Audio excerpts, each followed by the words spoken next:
nggak ada Ciluba, nggak ada, tapi Ciluba seperti itu. Halo sobat, berjumpa dengan saya lagi di YouTube channel saya, Nova Firdaus. Dalam video kali ini, saya ingin berbagi tips mengenai bagaimana cara kita untuk memanajemen diri ketika berpublic speaking. Penasaran? Yuk ikuti terus video saya.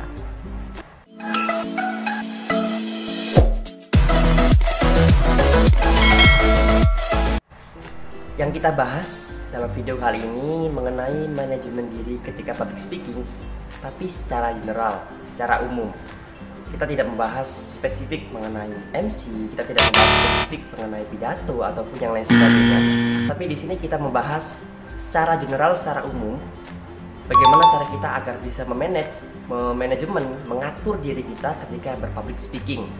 Kita lihat dari katanya. Public speaking, kalau kita artikan secara bahasa, public itu kan umum, ya kan? Kalau speaking adalah berbicara, berarti berbicara di depan umum. Berbicara di depan umum ini kan banyak tujuannya, tergantung dari apa yang mau kita bicarakan. Tujuannya ingin ingin mengajak atau memotivasi atau berbagi informasi. Ini kita harus tahu tujuannya apa kita berbicara di depan ini. Ya. Menurut saya public speaking itu gak harus depan orang banyak ya. Bagi saya, sales itu juga public speaking. Dia kan mengajak seseorang, satu orang, dua orang. Jadi ada banyak sekali public speaking itu sebenarnya. Kita dalam kehidupan sehari-hari pasti pernah berpublic speaking. Pasti kita ngerumpi, kita gibah contohnya. Tapi ini gak boleh loh ya. Kita rapat, terus kita kadang cerita sama teman, dari beberapa teman. Kita kan ekspresif sekali kan. Tujuan kita banyak public speaking. Jadi saya akan membahas agar kita bisa memanage diri kita ketika kita berpublic speaking. Kenapa sih kita kok perlu memanage diri? Kita perlu mengatur diri, menjaga diri ketika berpublic speaking. Karena penting teman-teman.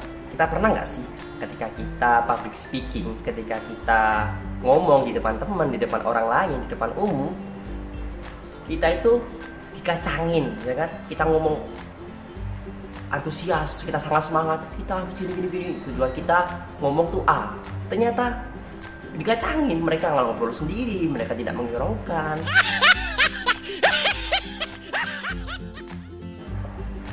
Nah ini kita harus perlu memanajemen diri kita ketika kita berpublic speaking. Yang kedua, pernah nggak sih ketika kita ngomong, kita mau improvisasi, ketika mau intermezzo, kita mau lucu kan, malah garing, krik, kan nggak enak gitu kan, malu dan segala macam sebagainya. Itu, jadi kita perlu sekali untuk memanage diri kita ketika kita ngomong di depan umum. Yang ketiga, pernah nggak sih ketika kita ngomong di depan umum, ketika kita ngerumpi atau kita rapat, malah tujuan kita ngomong A kok malah dapat B, gak nyambung gitu kan. Nah ini perlu kita belajar bagaimana cara kita memanage diri ketika public speaking. Tips yang pertama adalah kita harus tahu dengan siapa kita berbicara. Ini penting teman-teman. Kita harus tahu dengan siapa lawan bicara kita. Kalau kita tahu kita berbicara dengan siapa, maka akan mempermudah kita dalam menjaga sikap, menjaga attitude atau yang lain sebagainya. Kalau kita ngomong dengan sebaya, dengan teman, kita biasa, kita pakai bahasa sehari-hari, kita boleh lah. Tapi ketika kita berbicara di yang lebih tua umurnya dari kita atau yang lebih muda umurnya dari kita, maka kita berbeda cara berbicaranya. Tidak bisa kita samaratakan. Oleh karena itu saya kadang nggak setuju sama orang yang kalau ngomong tuh kadang ceplos-ceplos. Ya inilah saya apa adanya. Ketika saya gini ya ngomongnya agak keras, ketika saya marah, ketika saya sedih ya gini. Kita tidak bisa menyamaratakan ngomong kita, bicara kita kepada semua orang. Kita harus tahu dulu dengan siapa kita bicara. Contohnya ketika kita berbicara dengan dosen, ketika kita berbicara dengan guru, ketika kita berbicara dengan orang tua, itu berbeda dengan kita berbicara kepada teman sebaya. Kalau kita berbicara dengan orang yang lebih tua, kita harus lebih mengutamakan attitude ya, atau perilaku atau sopan santun. Tidak bisa kita berbicara lu gue, kamu, nggak bisa. Kita harus memakai sopan santun agar kita dihiraukan, agar kita lebih dihargai. Itu penting. Gimana kalau orang tua rasa teman, ya kan? Kan banyak nih yang bilang orang tua gue mah kayak teman sendiri. Tapi harus tahu batasan-batasan sopan santun yang harus kita jaga. Seperti itu, agar kita lebih dihargai, agar kita ngomong itu didengarkan sama orang yang lebih tua. Bisa jadi ketika kita ngomong dengan orang yang lebih tua, yang baru kenal contohnya, kita kan di depannya enak, ternyata di belakangnya kita diomongin gitu loh, orangnya kok gak sopan banget sih. Nah, kan kita kan gak enak seperti itu. Oleh karena itu kita harus bisa mengetahui dengan siapa kita berbicara. Itu dalam konteks orang yang lebih tua loh ya. Sekarang kita ke teman sebaya. Kalau kita teman sebaya, kita harus tahu apa yang mereka sukai ketika apa yang dibicarakan itu yang mereka sukai, dan juga kita harus tahu apa yang mereka tidak sukai. Contohnya, ada teman saya yang dia itu gak suka tentang kodok atau kata. Kita jangan membahas itu dengan orang itu. Kita jangan membahas kodok atau kata dengan orang A yang tidak suka tentang kodok atau kata. Tapi kita harus berbicara, kita harus ngomong dengan sesuatu yang mereka sukai agar terus nyambung. Itu kan? Kita nggak mungkin kita berbicara mengenai biologi dengan anak jurusan syariah atau agama, nggak bisa. Tapi dalam satu konteks lain bisa, kalau sama-sama satu frekuensi. Kita harus tahu di frekuensi mana dia bisa nyambung, dia bisa nyaman ketika berbicara. Dan juga dengan orang yang umurnya di bawah kita atau lebih muda, kita harus menyesuaikan. Kan saya dulu juga pernah cerita ya, kalau saya itu pernah saya mengajar di kelas playgroup yang mana orang tuanya masuk ke dalam kelas. Jadi kita harus bisa masuk ke dunia mereka agar menerima apa yang kita omongkan. Jadi kita harus tahu dengan siapa kita berbicara. Saya sekarang contohnya pada saat itu saya tuh ingin menerangkan mengenai menggambar. Saya menggambar, insya Allah itu menggambar buah-buahan. Saya menggambar apel ya. Coba teman anak-anak, kita gambar apel hari ini. Gambar apel, terus tulisin di bawahnya apel. Gitu kan. Kalau saya menjelaskan, menerangkan seperti kita ngomong dengan teman sebaya, ya mereka malah nangis. Jadi dulu itu pernah saya itu dengan cara yang halus sih. Ayo ditulis namanya apel, malah nangis, kan aneh. Jadi kita harus tahu watak-watak dari siapa yang kita ajar, dari murid-murid kita. Kalau ini nggak bisa dikerasin, kalau ini harus diginiin, kalau ini harus diginiin. Itu penting. Kita harus mengetahui dengan siapa kita berbicara. Karena kita nggak bisa memaksakan mereka masuk ke dunia kita. Nggak mungkin contohnya kita menghibur anak kecil, anak bayi. Dengan kita yang sekarang, nggak mungkin. Kita harus menjadi anak bayi juga agar mereka nyambung. Seperti contohnya cilupa, nggak ada cilupa, nggak ada, tapi cilupa. Seperti itu. Kita harus masuk ke dunia mereka agar mereka menerima tujuan yang kita omongkan. Yang kedua adalah kita harus tahu di mana kita berbicara. Di sini, kalau dalam konteks ini, di mana kita berbicara ini, kita harus tahu tempat ya. Kita ngomong ketika apa. Apakah ketika kita di kelas, kita sama-sama belajar, atau ketika kita ada acara, atau ada rapat, atau ada musyawarah, atau jual beli ya. Di sini bisnis sales menurut saya juga public speaking. Orang presentasi di perusahaan juga public speaking. Jadi tidak melulu dengan MC, dengan pidato, tapi hal-hal seperti itu yang tujuannya kita mengiklankan atau kita memotivasi, itu juga public speaking, kemampuan untuk berbicara ya.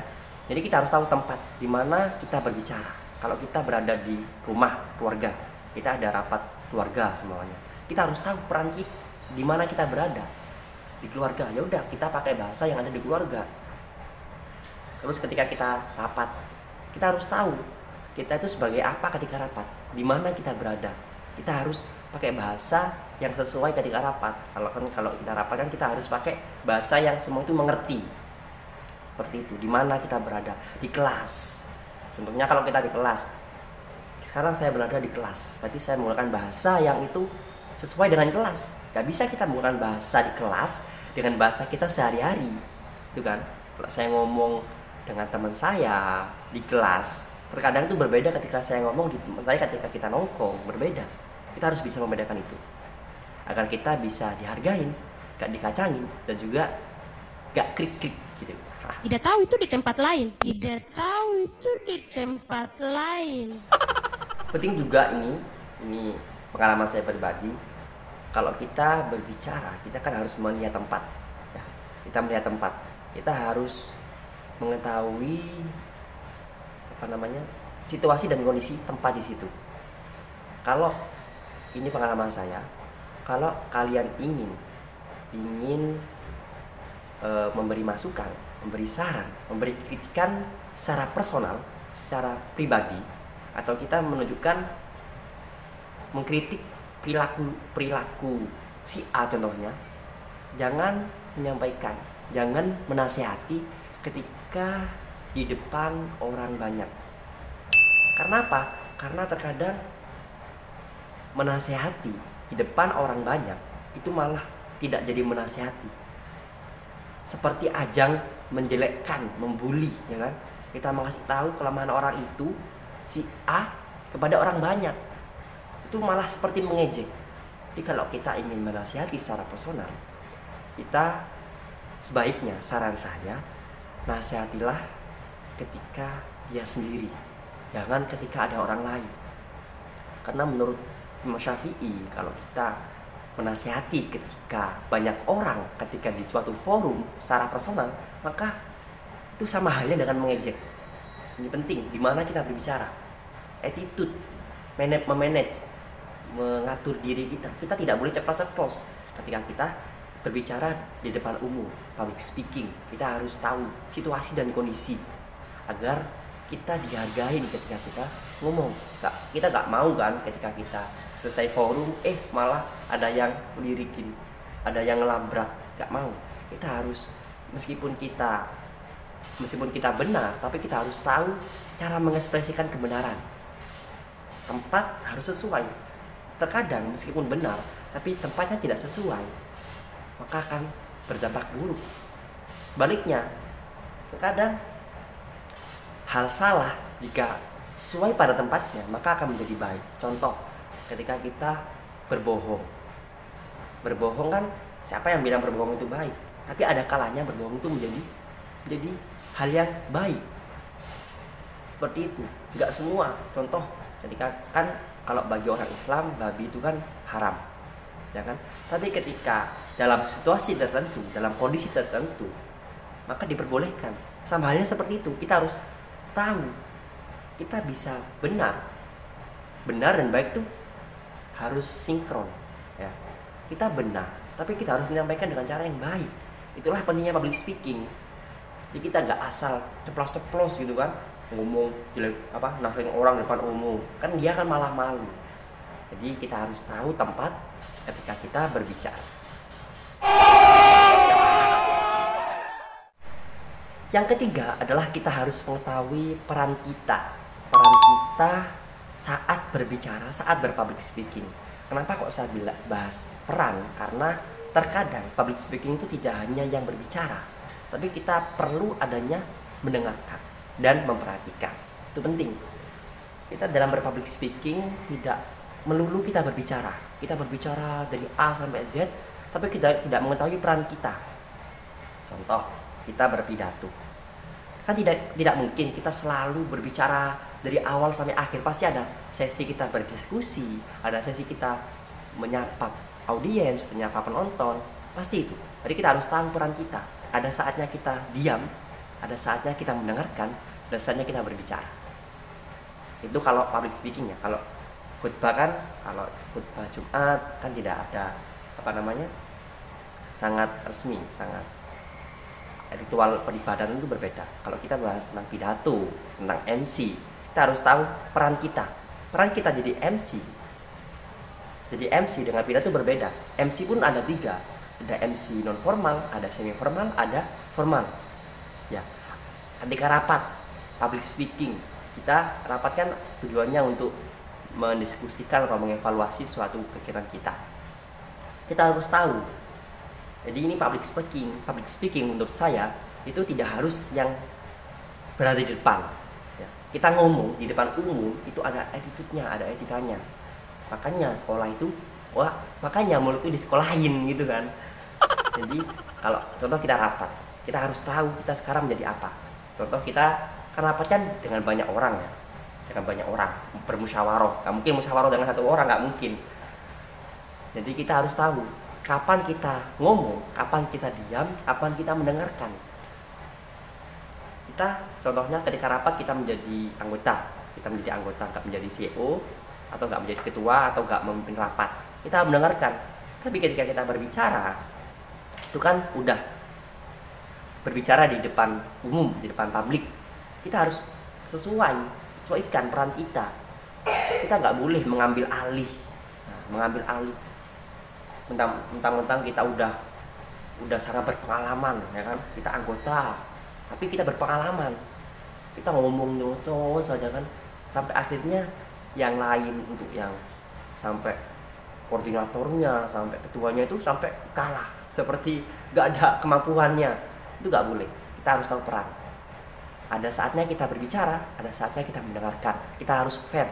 Kalau kita kalau kita ingin didengarkan, maka kita harus mendengarkan. Gak boleh kita berat sebelah. Kita harus fair dengan konsekuensinya. Barang siapa yang berbuat baik, maka akan dia dibalas baik. Barang siapa dia yang berbuat yang mendengarkan orang lain, maka dia akan lebih sering didengarkan orang lain. Seperti itu. Good job. Inti dari public speaking ini secara umum, kita tidak bahas secara spesifik, tapi secara general. Yang pertama kita harus tahu dengan siapa kita berbicara. Yang kedua kita harus tahu di mana kita berbicara. Dan yang ketiga adalah peran. Sekarang saya berperan apa ketika saya berbicara? Itu penting agar kita tidak dikacangin, tidak garing, dan juga tujuan yang kita sampaikan tersampaikan. Oke, mungkin cukup itu video dari saya. Semoga bermanfaat ya.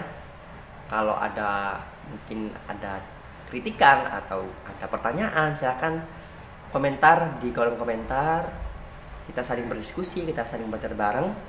Dan jika kalian suka video saya, jangan lupa like, subscribe, dan aktifin loncengnya agar terus mendapatkan notifikasi video saya selanjutnya. Terima kasih, sampai jumpa.